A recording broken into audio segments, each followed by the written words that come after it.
Welcome. Good afternoon, everyone. Thank you for joining us today for our first day of community drop-in sessions, with the focus being on around disruption of the Games. The Commonwealth Games is the biggest sporting event in West Midlands history and therefore the biggest sporting event for Dudley, and it's a once in a lifetime opportunity for the region, the borough and the community to be put onto the map. You'll be provided with lots of information around the games activity in the borough today, and we'll have the opportunity to ask general questions and then network with officers to cover more specific personal queries after the presentation has been completed. In terms of housekeeping, I just want to make you aware that the session is being recorded. And introductions, we're joined today by West Midlands Police. We've got Adam Grinsell and Matt Hodgson from the OC, Kirsty from Travel for West Midlands, and also Dudley Council officers. We've got Claire Marshall, Mike, and that's it. We're not joined by the additional one that I was going to mention there, so apologies for that. Okay, without further ado, I will pass over to the first person on the slides, and that is Adam Grinsell. Hi, good afternoon, everybody. As Kelly mentioned, my name's Adam. I'm a business readiness coordinator for Birmingham 2022. I'm going to talk to you a little bit about the games in general and what we hope the impact will be on the region. And then I'll also talk you through what the Get Set for the Games campaign is. You all have seen the logos there in the top right-hand corner of the screen. And it would have been on, if you received a leaflet through your door, you'd have seen the branding on that. So I'll let you know all about what Get Set is as well. Oh, just waiting for the slide to move on. There we go. So here are a few statistics about the size of the Games and its potential worldwide reach. Obviously, one of the aims of the Commonwealth Games in Birmingham and the region is to showcase the region to the rest of the world. And so there's some good statistics here about how many people we're expecting to view from wider than the 72 nations and territories that will be taking part. In terms of the people that we'll have working for the Games, that 40,000 Games time roles number includes volunteers and paid for staff. If you want to get involved, the volunteer roles have closed for applications. They closed a few weeks back, but we still are looking for people to work for the Commonwealth Games. We have a number of summer jobs available to people from across the region. So I'd really encourage everybody on the call or friends and family to apply. You'll have the web address on screen later, but that would be birmingham2022.com/jobs. This is a little bit about the economic or the possible economic impact on the region. We're obviously expecting an increase in footfall at Games time across all of our venues and road race routes, obviously one of which is running through Dudley in the form of the cycling time trial. And we, of course, hope that local businesses will be able to take advantage of all the extra people that will be getting into the region.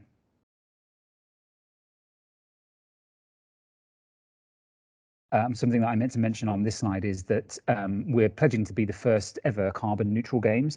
So what that in practice means is that we're also planning to be the first public transport Games. So, for example, in our spectator communications, we'll be letting people know that there will be no parking at certain venues. We're encouraging everybody to come by public transport, or if they live close to a venue, walking or cycle. We'll be standing up lots of different park and ride sites, shuttle buses from key locations. So that's how we are planning on getting people to the venues. And to help encourage that, travel within the West Midlands is included in the ticket price. So I mentioned Get Set for the Games, and this is just a little bit about what Get Set is. It's a partnership between Birmingham 2022, local authorities across the region, Transport for West Midlands and West Midlands Police, that essentially aims to get businesses, local businesses and local residents the information that they need to help them prepare for any impacts that they might see locally. And obviously today we're here to talk about the time trial route. We really are doing this to encourage people to plan ahead, to make sure that they have all the information that they need, and make adjustments where they might need to. Its aims are to inform, and as I mentioned, get everybody the information that they need, but importantly also to listen and collaborate. That's what these engagement sessions are designed to do. We want to get questions and queries and concerns from everybody on the call, and this isn't a one-hit session either. Get Set for the Games is an ongoing communication campaign and engagement campaign. We've got more sessions arranged, both in Dudley and the wider region as well around our other venues. All of the information from this session, so for example, the route and local road closures, you'll be able to find on the Birmingham 2022 website. That's birmingham2022.com/getset. And that will be on the screen towards the end of the presentation if you want to take that down. We've also got a Twitter account. If you're on Twitter, that's @getset2022, where we'll be posting all the details about these engagement sessions in the future, and it will also be a live Twitter feed as well during games time. It will be the place where we will be able to let you know about any changes to local transport, any other impacts that we're expecting during games time will be communicated through that channel. And then just finally, obviously we're keen to let everybody know that Birmingham Commonwealth Games is more than just sport. As I mentioned, we've got lots of jobs going, and I'd encourage everybody to take a look to see if there's something right for them at that web address. We've also got a really wide-ranging schools and youth program, and a huge cultural program happening right now. It's a 6-month program that started before the games and will be happening well after. We've got lots of cultural and festival activities happening around the region, artistic installations.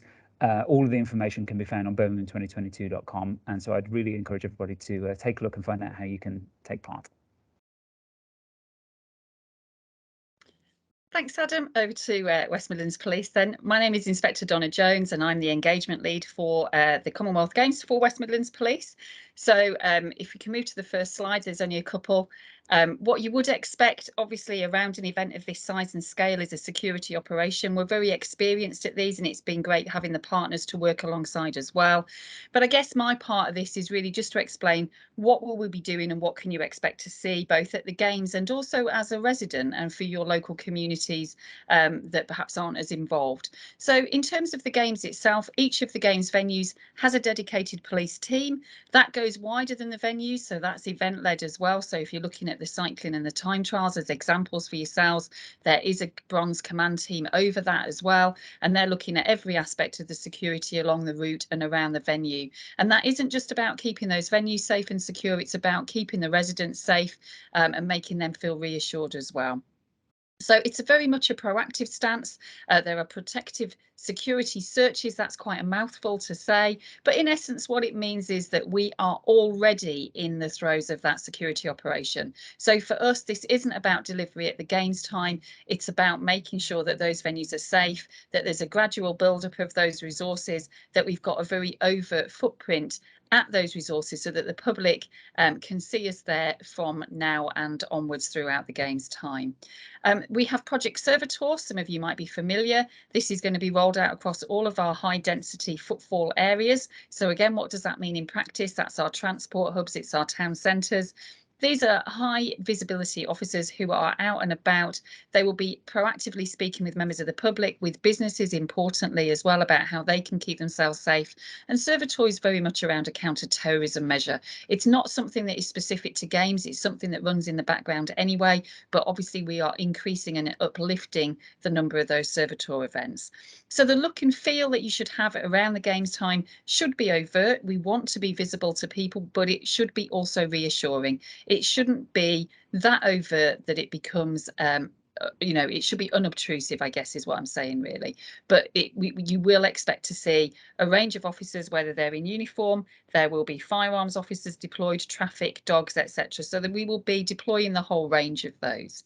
So I guess if we can just move to the next slide, what does this mean in terms of our everyday capability to deal with this event and also our communities and keep them safe?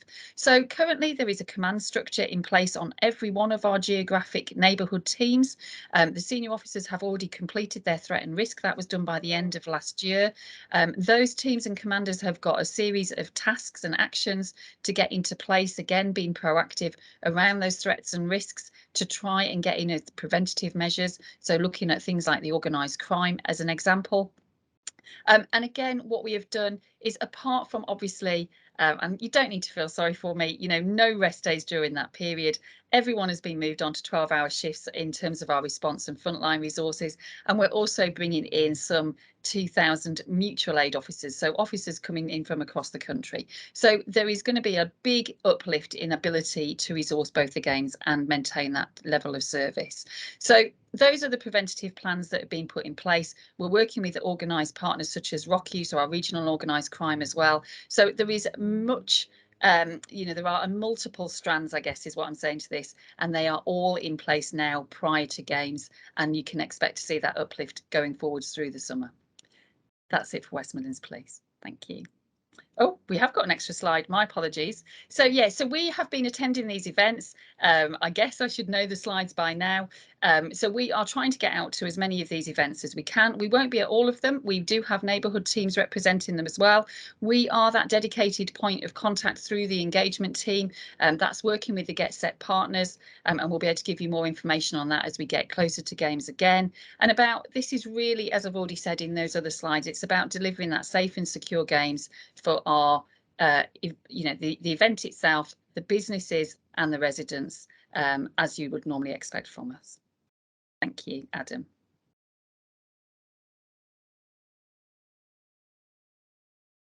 Perfect, my turn, I guess. So hi everybody. Good afternoon. My name's Matt Hodgson. I'm one of the lead venue planners at the Commonwealth Games, but have a remit for the time trial event across the Black Country, but also a remit across the course management, so road closures and working across the region to deliver those as well. So I guess I'm going to talk a little bit around what the time trial actually is, and then go into a bit of detail of the impact of the road closures across the region to facilitate the event as well. But kicking off with the time trial as a whole, essentially what the time trial is a race against the clock. So you've got a number of athletes from a number of different countries across the Commonwealth competing, but ultimately it comes down to how fast they can complete the course, and the athlete that records the fastest time across the competition will win the event. It's 1 day of competition, so there are only impacts involved for this event on Thursday, the 4th of August, 2022.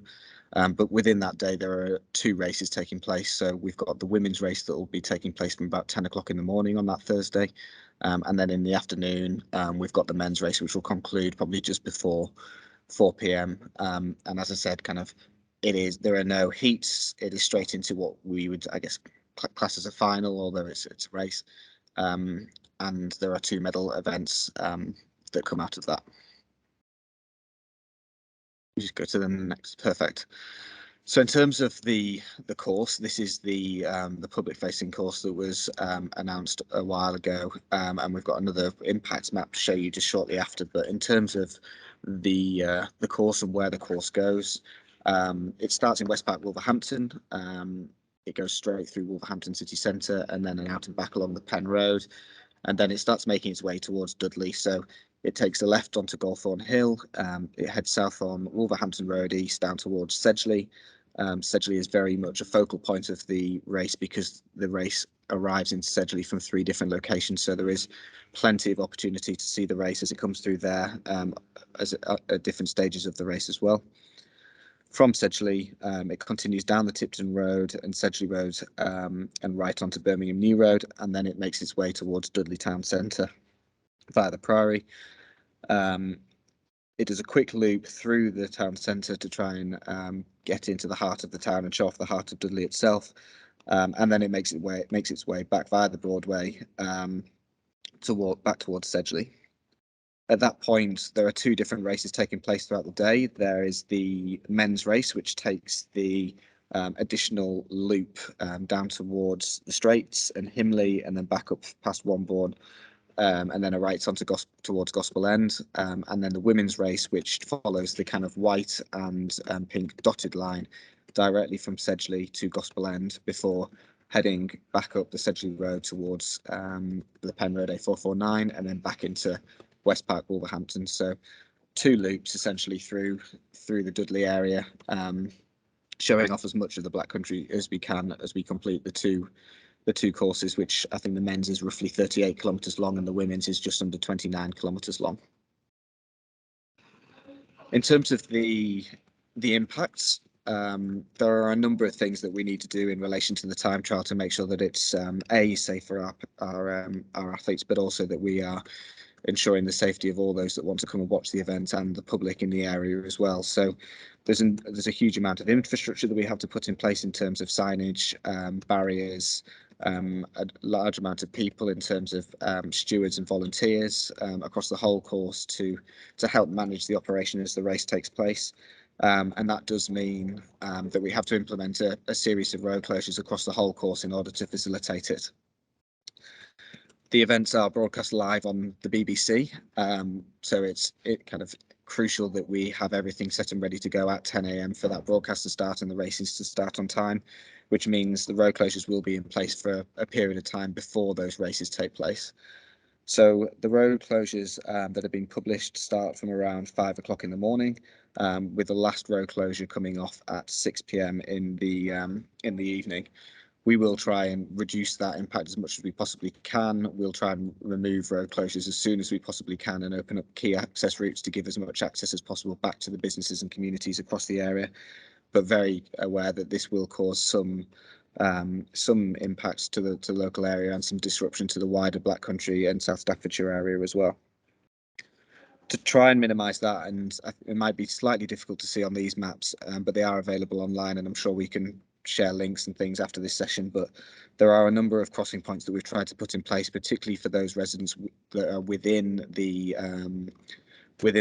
loops of the time trial course, to try and minimise the impact, given that it is a Sunday morning. So a number of vehicle crossing points that will operate from when the road closures go in at 5 o'clock in the morning through till roughly 9:15 just before the race. We have to have a period of lockdown on the field of play before we send riders out from a security perspective. And then we would look to open those crossing points as soon as those last athletes that have gone past. So kind of around 3:30 as we start removing road closures around them from that point to try and again minimise the impact to the businesses and residents in the area, whilst appreciating it is still going to cause some disruption. In terms of the maps you're looking at, this is the Get Set impact map.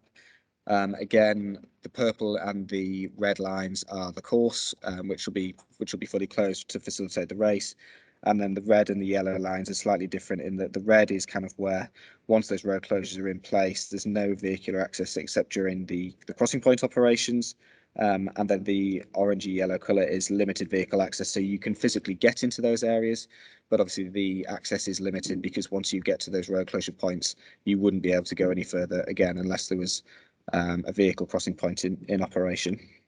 I appreciate there's a lot of information there. It is all online, along with a number of FAQs around some of the impacts and how we manage some of the impacts. I think Mike will touch on it slightly later on, but we are working with the emergency services. They've been fully involved in the planning to make sure that they have uninterrupted access to the field of play. So if there is an emergency in any area along this course, all the plans are in place to facilitate emergency access to the residents or the businesses that need that support in a timely manner, as would be with normal business as usual. It'll be touched on later, but we are working with a number of care providers across the region to try and come up with plans for how we deliver the critical care and the needs for the residents and businesses within the area as well. Again, which will be touched on later in the presentation. So just to reassure that this is kind of one step of a huge process in terms of how we manage this course and how we try and minimise the access for everybody that is going to be impacted on the day in and around the area. But I think I might pause there, and from a questions perspective, happy to take kind of any questions around the road closures, around the general operations, If there's anybody on the call with kind of specific access inquiries for themselves, or whether it's somebody that gives care, or whether it's a specific business need, I think it might be easier if we take your details and we can arrange a follow-up following this session, just to kind of go through your specific needs and look at how we can support with them, whether it's myself or colleagues in Transport for West Midlands, which I think we're coming on to next. But I'll pause there, and thank you very much. Thanks, Matt. I think that's on to me. I'll just put my camera on so you can see me. Hi everyone, so my name's Kirsty Guttridge. So I'm a Senior Travel Demand Management Officer for the Commonwealth Games, working for Transport for West Midlands. Focused very much on background demand, so it's basically anyone that lives, works, shops, anyone that's trying to get across the region whilst the games are actually happening themselves. So on the slide there, we've got a couple of our sort of top tips, I guess, to help people keep moving throughout the games. So starting with the first one, just to reiterate first, actually, so we've got the travel demand management team in Transport for West Midlands that I'm part of. We're here to work with businesses alongside Dudley Council to support you as you start to plan ahead for the games and the time trial event. Yeah, so the first one there, planning ahead, is one of the most important things that you can do. Along with the information that's been presented in today's session, as has been said earlier, you can also visit the Get Set Hub on the website as well to find out further details. The second one there, so definitely checking your travel days, times and routes will be vital during the games. So each day will be different, and as a travel demand management team, as I've said, we've got lots of information on the busiest sort of days, times, locations. We will also have a hotspot map, which will detail points on the road network that are likely to be busier on the day of the time trial, so that might be useful for you planning your journeys as well. The third point there, so travelling at a different time is also something else that can be considered. So are you able to travel slightly earlier or slightly later in some cases? Can you avoid the queues and travel outside of event times? In particular with the time trial, so can you also consider in some cases travelling on a different day? The time trial, as has been mentioned, is on Thursday the 4th of August. So for example, if you are able to travel on a different day or organise deliveries, for example, on the day before or the day after the time trial, that could be really helpful to look into as well. The final bullet points on the slide there. So again, can you look to consider, or can staff consider, travelling in a different way? So could you possibly leave the car at home on the day of the time trial? Consider using public transport. So there will be obviously impacts on some of the bus services. Information will be provided on that at a later date, but some services will still be running. So it could be, you know, looking at public transport, but from our perspective as well, for local journeys, if anybody is able to walk or cycle on the day of the time trial itself, that would be a lot better as well. I think on to the next slide. Thanks, Adam. So yeah, finally, as a team at Transport for West Midlands and Dudley and the organising committee, you know, we're all here to keep you informed. The best way to do that is by checking the website, which is on the screen there. And there's also the Twitter page, which was mentioned earlier, which will be kept up to date throughout the games as well. Just to touch upon, so we will also from Transport for West Midlands have a regular newsletter that's going to be shared with businesses in the run up to the games. That will include top tips and advice. And yeah, if you are interested in being added to that mailing list, definitely let us know at the end of the session and we can look to get you onto that list as well. I'll hand over to colleagues from Dudley.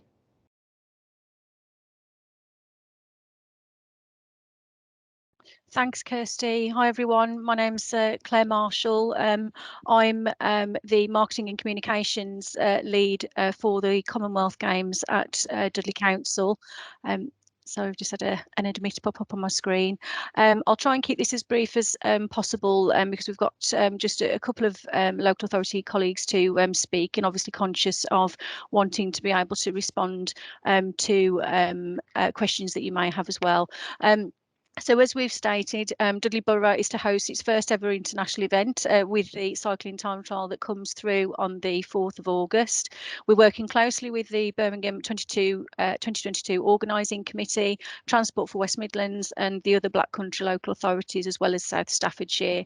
As referenced, the time trial starts and ends at West Park, Wolverhampton, and passes through a number of key locations within the borough. There's a time trial map, the one that Matt shared on screen is available via the Commonwealth Games website, as well as information hosted on Dudley Council's website as well. As part of an integrated marketing and communications plan, we are identifying and have been identifying key stakeholders in terms of businesses and residents along the route of the time trial who will be impacted by the games, and obviously in particular the time trial event itself. All of those affected have received a targeted mailing, which is the start of this comms rollout. And this initial postcard has gone to key properties along the route within Dudley and across the Black Country and South Staffordshire. We're working closely with our adult social care colleagues and service disruption colleagues, care homes, for example, and making sure that we try and communicate and target those individual carers who may not be on anybody's radar as far as providing individual sort of care for a family member, for example. It's really important for us that we are aware of the needs of the community, that we take this into account. These enhanced engagement sessions, whether virtual or physical, we've got several taking place today and through the course of next week, are part of that comms rollout as well. And there'll be lots more activity to come. This really is just the start of everything as well. So you'll be able to pick up information moving forward via our home magazine, via press ads, social media posts, and through direct mail to some really key properties as well. And also, obviously, in terms of the local press, we'll be maximising our photo opportunities and press coverage as well. I think probably just to finish off my section, I would ask people to connect through the council's corporate channels, and when we send an email after this event thanking people for joining us today, we will make sure a list of the channels, both in terms of our own the organising committee Birmingham 2022 and Transport for West Midlands social media handles and accounts are included as well. I think that's probably it from me, but I think I'm probably covering off Kelly, Anthea's update in terms of the event side of things. So before I hand over to my colleague Mike, I'll just briefly cover off. Obviously we've got the time trial, and that is the main purpose of the engagement sessions today, but obviously we've also got as part of the games the Queen's Baton Relay as well, which is on Sunday the 24th of July, and I just wanted to reference that in terms of the fact that the Queen's Baton Relay, as we know and as you've probably picked up in the local media and through our channels, the Queen's Baton Relay is coming through the borough. It'll join Housekeeping in terms of the fun run. It'll go to Mary Stevens Park, Red House Glascone, the Black Country Living Museum, Dudley Zoo and Castle.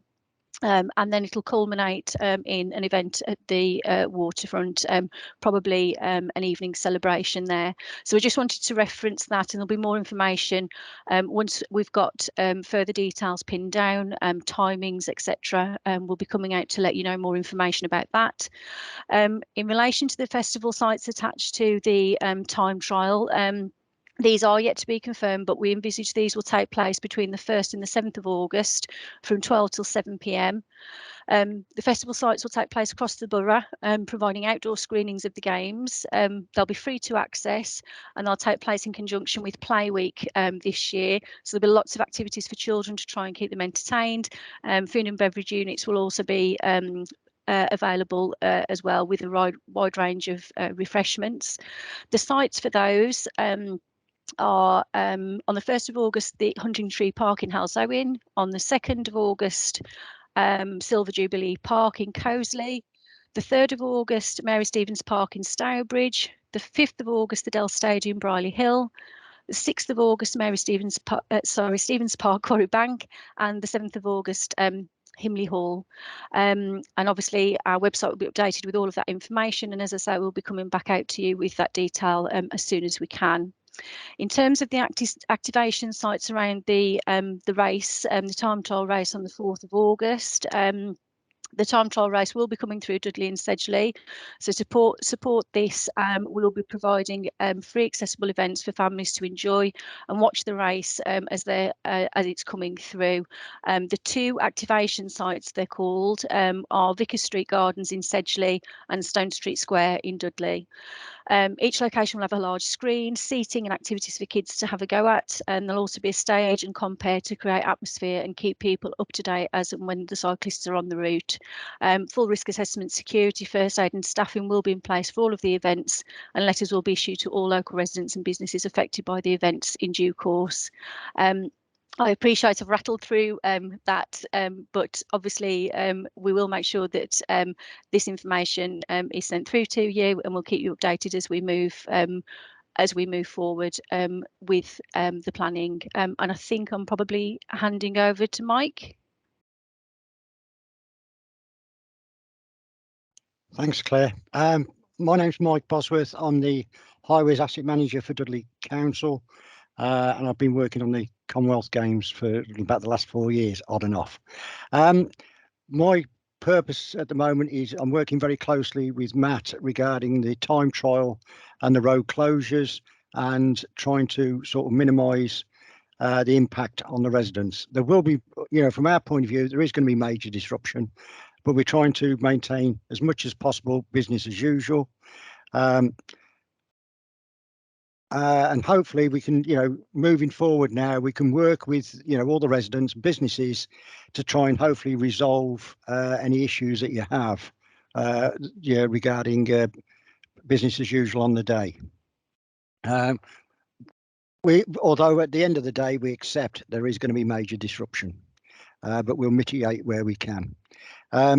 Just a few things. There will be disruption to the bus services, and we're waiting for the new sort of proposals, which buses will run, the new routes they'll run on the day, and the times of those buses, and that will be made, available then to the public, and hopefully they can plan their journeys. We're also doing a lot of work with the carers to ensure that they can get to their clients on the day, and wherever possible. And what we would ask is that people contact us and talk to us, and we'll try and find hopefully an amicable solution so that the event can be successful, and there's minimum disruption to some of the vulnerable users. What I would say, we're doing a lot of work to understand, identify the impact on the council services right across the borough, waste collection, the crematoriums, operations and things like that, to try and provide a high level of service to the public, to what they would expect. So we're working with that to try and minimise that as well. One last thing I'd mention is that, with the Commonwealth Games, which are on from the 28th of July to the 8th of August, outside of this event and outside of the Queen's Baton Relay, there will be an impact on the traffic movements within Dudley, and Transport for West Midlands have been modelling the traffic movements and the impact on what is going on elsewhere, like the triathlon, the swimming events, the marathon in Birmingham. They will have a knock-on effect on our highway network. So I'll just, information will be available, and we'll try and give guidance on that overall impact as we go as we get nearer to the games. So I'm going to shut up there now, and I think it's back to Claire, is it? I hope not, Mike, because I'm definitely not the trading standards expert. Oh, trading standards. Could be. Thank you all. So yeah, as it mentions there, we've got the trading standards aren't able to join us today, but I was wondering whether we've got anyone from the business community with us, or whether it's all residents. What I was going to say there is obviously the Birmingham Commonwealth Games Act 2020 was introduced, and that brings in essential temporary measures with regards to advertising and trading restrictions. I was going to ask to see if someone from the team can identify the link to the Games website that does detail lots of information there, in case we do have anyone from the business community on there, and they can link in with that. we'll pop that into the chat as soon as we identify it. Okay, next slide. Are we done, Adam? Okay, lovely, thank you. So if you have general questions, now's the time to ask those. I know there's been lots of activity in the chat, which is great at the side. We've been answering questions as we've gone along. And then if you've got more specific personal questions, then we can reach out to you if you pass your details along to us.